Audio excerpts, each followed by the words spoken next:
Hello everyone. हमने question series शुरू की हुई थी चंडीगढ़ पीजीटी एग्ज़ाम और upcoming exam D triple S B PGT के लिए। तो जो हमने क्वेश्चन किए हैं अभी तक लगभग आई थिंक 50 क्वेश्चन हम कर चुके हैं। तो आगे जो भी हम क्वेश्चन करेंगे वो इम्पोर्टेंट रहने वाले हैं, तो आप रेगुलरली वीडियो को देखना और जो भी क्वेश्चन आपको ना समझ आए, जिसमें भी डाउट लगे, तो प्लीज़ कमेंट सेक्शन में कमेंट करके मुझे बता देना, मैं आपके डाउट क्लियर कर दूँगी। ओके, तो चलिए अब शुरू करते हैं हम। फर्स्ट क्वेश्चन क्या है, द रिमाइंडर व्हेन 4x की power 4 minus 10x square plus 1 is divided by x plus 2 इस। तो हमें इसको बताना है कि अगर ये इसको डिवाइड करता है तो हमारे पास क्या रिमाइंडर आएगा। तो हम इसको डिवाइड करके देखते हैं तो क्या रिमाइंडर आएगा। चलिए देखते हैं। तो हम डायरेक्ट यहाँ पे x plus 2 equal to 0, x is equal to minus 2, ये डायरेक्ट हम इसको ये वैल्यू पुट कर देते हैं। जो भी हमारे पास वैल्यू आएगी तो वो उसका क्या हो जाएगी, रिमाइंडर। एक तरीका तो हमारे पास ये है शॉर्टकट तरीका जिसको हम बोलते हैं। दूसरा तरीका, जैसे हम छोटे क्लासेस में होते हैं, छोटे बच्चे जैसे डिवाइड करते हैं, और जब हम छोटी क्लासेस में थे तो हम जैसे नॉर्मली डिवाइड करते हैं वैसे भी हम इसको डिवाइड करके देख सकते हैं कि जो रिमाइंडर आएगा, ठीक है, वो क्या होगा। ठीक है, तो हम पहले यहाँ शॉर्टकट तरीका ही लगाएंगे। x is equal to minus 2, यहाँ पे ये वैल्यू पुट कर देते हैं तो हमारा क्या आएगा, जो आंसर आएगा वो इसका क्या हो जाएगा, रिमाइंडर हो जाएगा। ओके, यहाँ पे वैल्यू पुट करो, x is equal to minus 2, यहाँ पे वैल्यू पुट करके देखो क्या आ जाएगा। ये तो हो जाएगा 4 इंटू माइनस 2 की power 4 minus 10 into minus 2 plus 1, तो ये आ जाएगा 4 इंटू 16 माइनस 40, यहाँ पे स्क्वेयर है माइनस 2 का होल स्क्वेयर, ठीक है, 40 प्लस 1। तो इसको सोल्व करेंगे तो ये क्या हो जाएगा, 64 माइनस 40 प्लस 1, 64 प्लस 1 65 माइनस 40 यानी कि 25 हमारा इसका क्या आ जाएगा, आंसर आ जाएगा। ठीक है, next question, the polynomial A X cube plus B X, यहाँ पे ये बी एक्स है, स्क्वेयर नहीं है, A X cube plus B X plus C is divisible by X square plus P X plus 1 if. ये इसको पूरा पूरा डिवाइड कब करेगा, तो हमें बताना है कि कब करेगा, यानी कि वही सेम बात है, जो रिमाइंडर आएगा वो इसका क्या हो जाएगा, आंसर हो जाएगा। पूरा पूरा डिवाइड इसको कब करेगा, तो ये देखो, इसको पूरा पूरा डिवाइड करके हम देख लेते हैं। इसमें हम कोई शॉर्टकट तरीका नहीं लगाएंगे, इसमें हम सिर्फ वही तरीका लगाएंगे जो हम छोटी क्लासेस में लगाते थे। इसको डिवाइड करते हैं, ठीक है, इसको डिवाइड करके देखते तो क्या आएगा, ये आ जाएगा X cube plus B X plus C X square plus P X plus 1, इससे हम डिवाइड करते हैं तो क्या आएगा, ये आ जाएगा ए एक्स से इसको करेंगे तो ये हो गया ए एक्स क्यूब माइनस का पी ए एक्स प्लस का ए एक्स, ये प्लस माइनस, ठीक है, और ये हो जाएगा हमारे पास, ये हो जाएगा B X plus P A X minus A X और ये प्लस सी। दोबारा किस चीज़ से डिवाइड करेंगे, अब यहाँ पे हमें क्या निकालना है, ये पी ए कितना हो जाएगा हमारे पास, ये एक्स क्यूब था बच्चों, यहाँ पे मैंने एक्स स्क्वेयर की मल्टीप्लाई ए एक्स से की है तो ये हो गया पी ए एक्स स्क्वेयर आएगा यहाँ पे, तो P A X square minus A X plus C. ठीक है, अब इसको किससे डिवाइड करेंगे, अब यहाँ पे देखो हमें किससे डिवाइड करना है, यहाँ पे एक्स स्क्वेयर का कोफिशिएंट क्या है, पी ए, तो यहाँ पे एक्स स्क्वेयर का कोफिशिएंट 1 है, तो यहाँ पे पी ए ले आएंगे, यहाँ पे क्या हो जाएगा, माइनस का पी ए से इसको डिवाइड करें तो माइनस का पी ए एक्स स्क्वेयर हो जाएगा, ये तो कैंसिल आउट हो जाएगा, और यहाँ पे क्या आ जाएगा, माइनस का पी स्क्वेयर ए एक्स और माइनस का ए पी। ठीक है, इसको अगर हम यहाँ पे लिखेंगे तो हमारे पास क्या आ जाएगा, जो रिमाइंडर आएगा वो क्या आएगा, वो हमारे पास ये आ जाएगा x into A P square, x वाले अलग लिख लेंगे मतलब कॉमन ले लेंगे, बी माइनस ए प्लस ये हो जाएगा ए पी प्लस सी, इसको इक्वेट करेंगे, ये हमारे पास रिमाइंडर आया है। ठीक है, रिमाइंडर आया है तो अब हम इसको इक्वेट करेंगे, क्योंकि हमें इक्वेट इसलिए करना है, इसने बताया कि वो ऐसा कौन सा पोलिनोमियल मतलब बनेगा, हमारे पास कौन सी इक्वेशन बनेगी जो मतलब इनमें से ये सेटिस्फाई कर जाए और ये इसको पूरा पूरा डिवाइड करे, तो इसका मतलब रिमाइंडर हमारे पास 0 होना चाहिए। तो हम इसको लिख सकते हैं, 0 के इक्वल लिखेंगे तो 0 के इक्वल हमने इसको लिख लिया, तो इसको 0 इंटू एक्स प्लस 0 लिख सकते हैं, एक्स का कोफिशिएंट 0 के इक्वल है तो यहाँ पे इसको 0 के इक्वल कर देंगे और ये 0 के इक्वल है, तो A P plus C equal to 0 equate कर देंगे बोथ साइड। तो यहाँ से हमारे पास पी की वैल्यू क्या आ जाएगी, माइनस का सी अपॉन ए, तो माइनस का सी अपॉन ए को इधर पुट कर देंगे इसमें, तो ये यहाँ से हमारे पास इक्वेशन बन जाएगी, क्या बन जाएगी वो, a square minus c square is equal to A b, जब हम इसको सॉर्ट आउट करेंगे। ठीक है, तो यहाँ से इसका फर्स्ट ऑप्शन हमारे पास ट्रू हो जाएगा। ठीक है, next question, if F Z is equal to mod Z square then this is a continuous not differentiable at 0, is continuous differentiable at 0, is neither continuous nor differentiable at 0 और discontinuous at is equal to 1। तो देखिए सबसे पहले हम कैसे solve करते हैं। हमें पता है कि जो मोड जेड होता है उसकी वैल्यू क्या होती है, X plus sorry simple Z की वैल्यू हमारे पास क्या होती है, Z is equal to X plus iota Y. लेकिन इसके मोड जेड की वैल्यू क्या होगी, under root X square plus Y square होती है। और मोड जेड का जो स्क्वेयर है वो हमारे पास क्या हो जाएगा, x square plus Y square. जब हम कॉन्टिन्यूस चेक करेंगे इस टाइप्स के, अगर दो वेरिएबल आ जाते हैं एक्स और वाई, तो वहाँ पे हम पाथ्स, डिफरेंट पाथ्स का यूज़ करते हैं। जैसे वाई की वैल्यू पुट कर दी, अगर क्वाड्रेटिक में है तो Y is equal to M X put कर देंगे, क्यूबिक में है तो एम एक्स स्क्वेयर हो जाएगा। मतलब इस हिसाब से हम देख के पुट करते हैं। ठीक है, तो अब वाई इज इक्वल टू यहाँ पे हम पाथ लेते हैं, ये हम चेक करते हैं कॉन्टिन्यूटी और डिफरेंशिएबिलिटी के लिए। तो सबसे पहले हम कॉन्टिन्यूस के लिए चेक करेंगे, अगर ये पाथ सेटिस्फाई कर जाता है तो कॉन्टिन्यूस होगा, अगर नहीं करता तो वो डिसकंटिन्यूस हो जाएगा। अब इसने किस पे बोला है, जीरो पे चेक करते हैं। तो जीरो पे देखो क्या आएगा। अब यहाँ से देखो ये मोड जेड स्क्वेयर हमारे पास x square plus Y square है, तो limit x approaches to zero Y approaches to zero x square plus Y square. ठीक है, वाई की वैल्यू हमने वही path y is equal to M x, ये स्ट्रेट लाइन की इक्वेशन होती है, तो हमने ये पाथ लिया। तो यहाँ रखेंगे तो क्या आ जाएगा, x square plus M square X square. यहाँ से क्या आ जाएगा, x square common 1 plus M square. जब एक्स की वैल्यू जीरो को अप्रोच करेंगे तो ये कंप्लीट क्या हो जाएगा, जीरो हो जाएगा। ये इक्वेशन मतलब ये पाथ जो है वो सेटिस्फाई कर गया हमारी कंडीशन को। तो यहाँ से हम क्या बोलेंगे कि ये कंटिन्यूस है एट डिफरेंशिएबल कंटिन्यूस है जीरो पर। ठीक है, तो ये फर्स्ट ऑप्शन हमारे पास यहाँ से गलत हो जाएगा। फोर्थ भी गलत हो जाएगा, जब जीरो पे कंटिन्यूस है तो ये हर एक वैल्यू पे भी कंटिन्यूस होगा।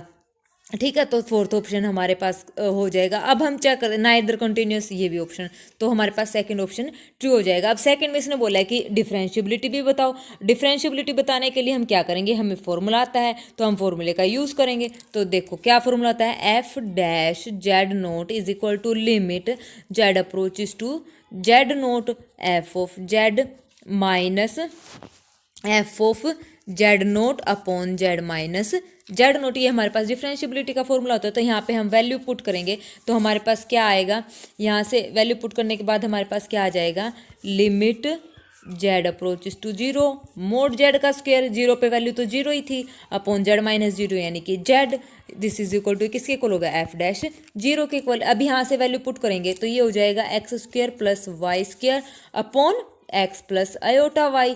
अब यहाँ से भी limit x approaches to zero Y approaches to zero.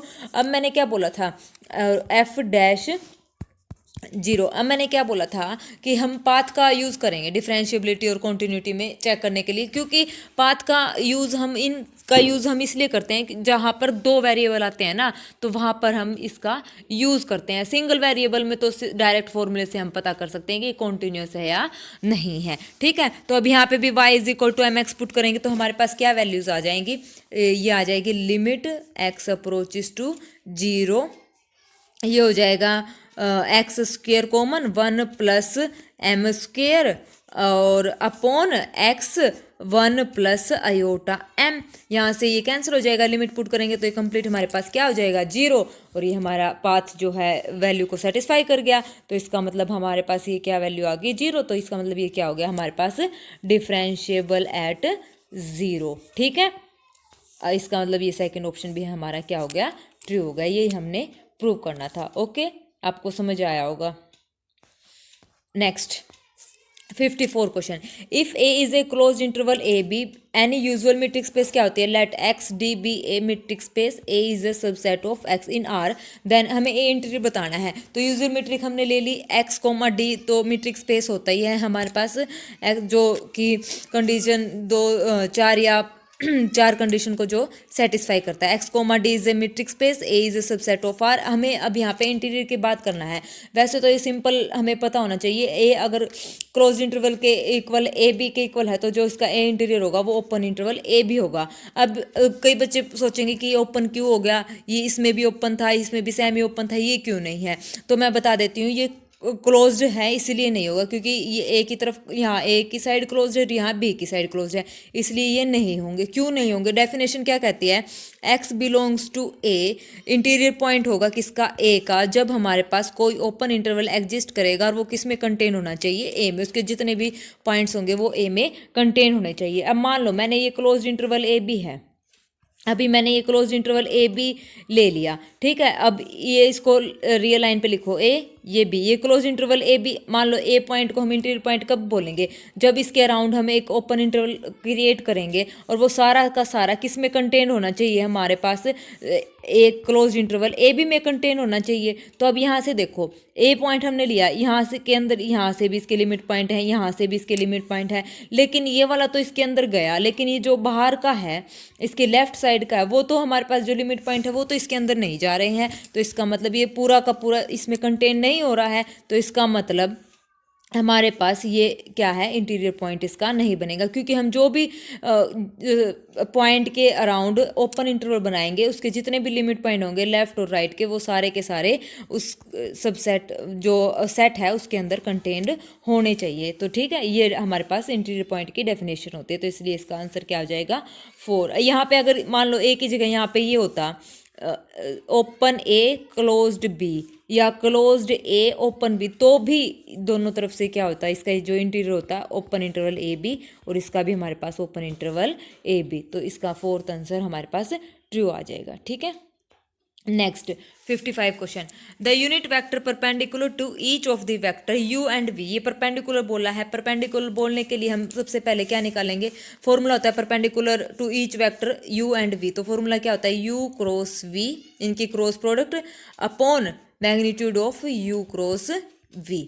ठीक है, तो जो भी वैल्यू आएगी वो इसका क्या हो जाएगी? आंसर। u क्रॉस v कैसे निकालते हैं? देखो ये कैसे निकालते हैं? u क्रॉस v, दो वेक्टर्स की प्रोडक्ट कैसे करते हैं? i j k, यहाँ पे i का कंपोनेंट, j का कंपोनेंट, k का कंपोनेंट, 2 - 2 1 1 1 और -1। तो अब इनका वही जैसे डिटरमिनेंट निकालते हैं वैसे इनकी वैल्यूज़ निकालेंगे। तो हमारे पास क्या आ जाएगी? u क्रॉस v की वैल्यू, u क्रॉस v की वैल्यू हमारे पास आ जाएगी i + 3j + 4k, और डिवाइड बाय इनका इसका मैग्नीट्यूड करना है तो क्या हो जाएगा? 1 + 9 + 16। तो इसको सॉर्ट आउट करके हमारे पास रिक्वायर्ड आंसर आ जाएगा। ओके, ठीक है। नेक्स्ट क्वेश्चन हमारे पास क्या कहता है? 56, if f a to b and p is subset of a then true. हमें बताना है कि कोई फंक्शन है ए से बी पे डिफाइंड है और पी जो है वो ए का सबसेट है, तो हमें बताना है कि इसमें ट्रू क्या होगा। ये हम एज अ रिजल्ट भी याद रख सकते हैं। तो हमारे पास इसका आंसर क्या आ जाएगा? Second, F of F inverse P is subset of P. अब देखो हमारे पास कोई ए सेट है, ठीक है, पी उसका सबसेट है, ठीक है, पी इज सबसेट ऑफ ए। ये हमारे पास ए के अंदर कोई भी ये है सबसेट, जो सेट लिया है ये हमारे पास क्या है? पी है, ठीक है। और बी क्या है? बी हमारे पास ये दूसरा हो गया, और यहाँ पे मैपिंग लगाई एफ, ए टू बी पे जा रही है, और जो पी है वो किसका सबसेट है? ए का, यानी कि ए के अंदर कुछ ना कुछ ये जो पी है वो एग्जिस्ट कर रहा है। और यहाँ पे जब हम मैपिंग लगाएंगे तो ये यहाँ आके क्या बन जाएगा? एफ ऑफ पी बन जाएगा, और एफ ऑफ पी ये बन गया, ये तो हमारे पास एफ ऑफ पी बन गया, ठीक है। लेकिन जो इसके बाहर के जो एलिमेंट होंगे वो इसका क्या होंगे? कॉम्प्लीमेंट होंगे ना, क्योंकि एफ ऑफ पी तो हमारे पास ये है, और इसके आउटसाइड जो रह गए वो क्या हो गए? इसके कॉम्प्लीमेंट, जो मतलब उस सेट के अंदर नहीं है वही तो हमारे पास कॉम्प्लीमेंट होता है। तो ये क्या हो जाएगा? इसका कॉम्प्लीमेंट हो जाएगा, एफ ऑफ पी कंप्लीट का कॉम्प्लीमेंट। लेकिन जो ये पूरा कंप्लीट कॉम्प्लीमेंट है वो सबसेट होता है किसका? एफ ऑफ पी कॉम्प्लीमेंट का। ये तो पूरे मतलब जो इमेज है उसका कॉम्प्लीमेंट है, लेकिन ये उस सेट का कॉम्प्लीमेंट है। लेकिन सेट का कॉम्प्लीमेंट इस पूरे सेट के अंदर कंटेंड नहीं करता, ये कन्वर्स हमारे पास ट्रू नहीं है। लेकिन जो पूरा जो इमेज है, जो सेट बनेगा इमेजेस का, उसका जो कॉम्प्लीमेंट होगा वो उस सेट के कॉम्प्लीमेंट का सबसेट बनेगा, ठीक है। इसलिए ये कंडीशन ट्रू नहीं है, ठीक है। नीड नॉट बी ट्रू है, ये दोनों कंडीशन, ठीक है। आई होप आपको ये क्वेश्चन समझ आया होगा। नेक्स्ट क्वेश्चन में हमारे पास क्या, नेक्स्ट क्वेश्चन में ये हमारे पास क्या कहता है? If F R to R defined by F of X is equal to x² - 3x + 2 then F of F X. तो ये निकालना है, ये तो बिल्कुल सिंपल सा क्वेश्चन है।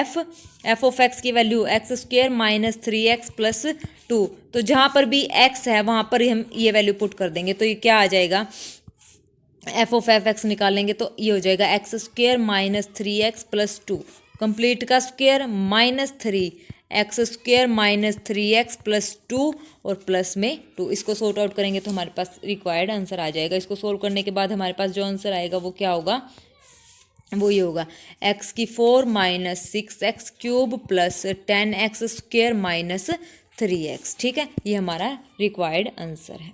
Next question, if f(r)(r) and g(r)(r) are given by f of x cos x and g of x is equal to 3x², then हमें बताना है कि गोफ इज इक्वल टू फोग होगा या नॉट इक्वल टू होगा या ये दोनों एग्जिस्ट ही नहीं करते हैं। तो सबसे पहले हम देखते हैं तो क्या होगा, जब हम गोफ निकाल लेंगे तो गोफ की जो मैपिंग बनेगी वो क्या बनेगी, f की स्टार्टिंग r और g की एंडिंग क्या है r, f की स्टार्टिंग और g की एंडिंग। जब हम r₂r और इसमें ये कंडीशन होती है जब गोफ एग्जिस्ट करेगा ना तो r₂r होगा। ये एग्जिस्ट कब करेगा, जब रेंज ऑफ f की जो रेंज होगी वो सबसेट होगी किसकी, डोमेन ऑफ g की। गोफ कब एग्जिस्ट करेगा, जब रेंज ऑफ f की जो रेंज होगी वो सबसेट होगी डोमेन ऑफ जी के डोमेन की सबसेट होनी चाहिए। ठीक है, तो यहाँ से ये एग्जिस्ट कर रहे हैं क्योंकि रियल टू रियल जा रहा है, ये भी रियल टू रियल जा रहा है, तो ये हमारे पास r is a subset of r, ये तो होता है, तो ये हमारे पास एग्जिस्ट कर गया। सिमिलरली हम फोग को देखेंगे, फोग क्या बनेगा, g की स्टार्टिंग यानी कि r और f की एंडिंग यानी कि r, ये भी सेम g क्या होगा, range of g is a subset of domain of f होगा। ठीक है, तो ये भी हमारे पास एग्जिस्ट कर रही है, तो ये दोनों तो हमारे पास एग्जिस्ट कर रहे हैं, तो इसका मतलब सेकंड ऑप्शन और थर्ड ऑप्शन हमारे पास रोंग हो गया। अब हमें ये देखना है कि गोफ और फोग दोनों बराबर हैं या नहीं है। तो जब सबसे पहले हम फोग निकालेंगे एफ ओ जी यानी कि एफ ऑफ जी एक्स हमारे पास 3x² है, तो यहाँ पे रखेंगे कोस ऑफ 3x² आ जाएगा। ठीक है, फोग की हमारे पास वैल्यू आ गई कोस ऑफ 3x² आ गई। अब जब हम अब ये तो हमारे पास फोग की वैल्यू थी, क्या थी, कोस ऑफ 3x²। अब हम जब गोफ निकालेंगे तो गोफ की हमारे पास क्या वैल्यू आ जाएगी, 3 इंटू कोस ऑफ x इस कंप्लीट का स्क्वायर यानी कि cos square 3 cos square x। क्या ये दोनों आपस में इक्वल है, नहीं इक्वल है, तो इसका मतलब फर्स्ट ऑप्शन गलत है, हर फोर्थ हमारा ऑप्शन क्या हो जाएगा, ट्रू हो जाएगा। ठीक है, next question, a relation in r is defined as, एक रिलेशन हमारे पास डिफाइंड करके है ए बी r पर, यानी कि r यहाँ पे सेट ऑफ रियल नंबर है, तो r is equal to A B such that a is less than equal to B square. ये कंडीशन को सेटिस्फाई करता हुआ क्या, कौन सा रिलेशन, क्या ये हमारे पास रिलेशन बनेगा या नहीं बनेगा। अब देखो, अब हमने क्या लिया है, सबसे पहले हम इक्विवेलेंस चेक करेंगे, इक्विवेलेंस रिलेशन है या नहीं है, a less than equal to B square 1/2 1/2। ठीक है, ये हम चेक करें रिफ्लेक्सिव है या नहीं, क्योंकि खुद का खुद के साथ रिलेशन होना चाहिए। तो 1/2 is less than equal to 1/4 होता है, is less than equal to 1/4। एक मिनट बेटा, तो क्या ये होता है, इसको ये स्क्वायर नहीं आएगा, 1/2 is less than equal to 1/4। क्या ये ट्रू है, नहीं, ये ट्रू नहीं है। ठीक है, ये ट्रू नहीं है, तो इसका मतलब ये हमारे पास रिफ्लेक्सिव रिलेशन नहीं है, सेकंड ऑप्शन कट। और उसके बाद अब क्या चेक करेंगे, हमारे पास सिमेट्रिक के लिए क्या करते हैं, 1 2 बिलोंग्स टू r और 1 is less than equal to 2 square, ये ट्रू है। क्या 2 is less than equal to 1 square होगा, नहीं, ये नहीं होगा, तो यानी कि 2 का 1 के साथ रिलेशन इंप्लाई नहीं करता है, तो इसका मतलब ये सिमेट्रिक भी नहीं है, रिफ्लेक्सिव नहीं है और सिमेट्रिक नहीं है। ट्रांजिटिव भी हमारे पास नहीं होगा, वही दो एग्जांपल ले लेते हैं, 1/2 और -1 ये ले लेते हैं। सेकंड हम क्या लेंगे, 1/2 0 ले लेंगे, ये आपस में सेटिस्फाई नहीं करेंगे, ए का बी के साथ, बी का सी के साथ और ए का सी के साथ रिलेशन नहीं बनेगा, तो ये ट्रांजिटिव भी नहीं है, तो ये इक्विवेलेंस रिलेशन नहीं है। ठीक है, ये तीनों हमारे पास कैंसिल हो गए, फोर्थ ट्रू हो जाएगा, ये इक्विवेलेंस है, यहाँ पे नोट लिख लेना, नोट इक्विवेलेंस रिलेशन। ठीक है, next question 60th, f(r)(r) given by f of x is greatest integer function x। तो ग्रेटेस्ट इंटीजर फंक्शन जो है वो क्या होता है हमारे पास, r₂r पर। हमें पता है कि जो ग्रेटेस्ट इंटीजर फंक्शन है उसकी जो रेंज होती है वो क्या होती है, सेट ऑफ इंटीजर्स। इसकी जो रेंज होती है वो हमारे पास क्या होती है, सेट ऑफ इंटीजर्स। तो अब यहाँ पे देखो, ऑन टू के लिए तो सीधी सी बात है, को डोमेन जो कोडोमेन है वो इक्वल होनी चाहिए किसके साथ, रेंज के साथ, मतलब equal, codomain is equal to range. तो क्या आप मेरे को ये बताओ कि कोडोमेन और रेंज दोनों बराबर हैं? नहीं, क्योंकि ये तो कोडोमेन तो क्या है, set of real numbers, range क्या है, सेट ऑफ इंटीजर्स। अब मान लो हम इसकी मैपिंग करवाएंगे इंटीजर्स की, यहाँ पे मैपिंग करवाएंगे रियल्स के साथ, रियल नंबर के साथ, क्या वो पूरी कर पाएगा? नहीं कर पाएगा। मान लो यहाँ पे रियल है तो यहाँ पे 2.5, 4.5 समथिंग नंबर आएंगे, लेकिन इनकी जो रेंज होगी वो तो क्या होगी, इंटीजर होगी, जो कि उसमें मैप नहीं कर पाएगी। लेकिन ऑन तो क्या कहता है कि हर एक एलिमेंट की प्री इमेज होनी चाहिए, लेकिन 2.5, 4.5 इनकी तो प्री इमेज हमारे पास एग्जिस्ट ही नहीं करेगी ना, तो इसका मतलब ये हमारे पास ऑन टू नहीं बनेगा। तो यानी कि फर्स्ट ऑप्शन हमारे पास कैंसिल हो गया, फर्स्ट कैंसिल हो गया और फोर्थ कैंसिल हो गया। अब देखते हैं ये 1 1 है या नहीं है। अब 1 1 के लिए देखो, 1 1 हमारे पास क्या कहता है कि डिफरेंट एलिमेंट की डिफरेंट इमेज होनी चाहिए। तो यहाँ से हमारे पास ये क्या कहता है कि दो ये इमेज ले लिया, F of x1 is equal to F of x2, लेकिन जो एलिमेंट है वो सेम होने चाहिए, ठीक है। या फिर डिफरेंट एलिमेंट की डिफरेंट इमेज, यानी कि डिफरेंट एलिमेंट यहाँ से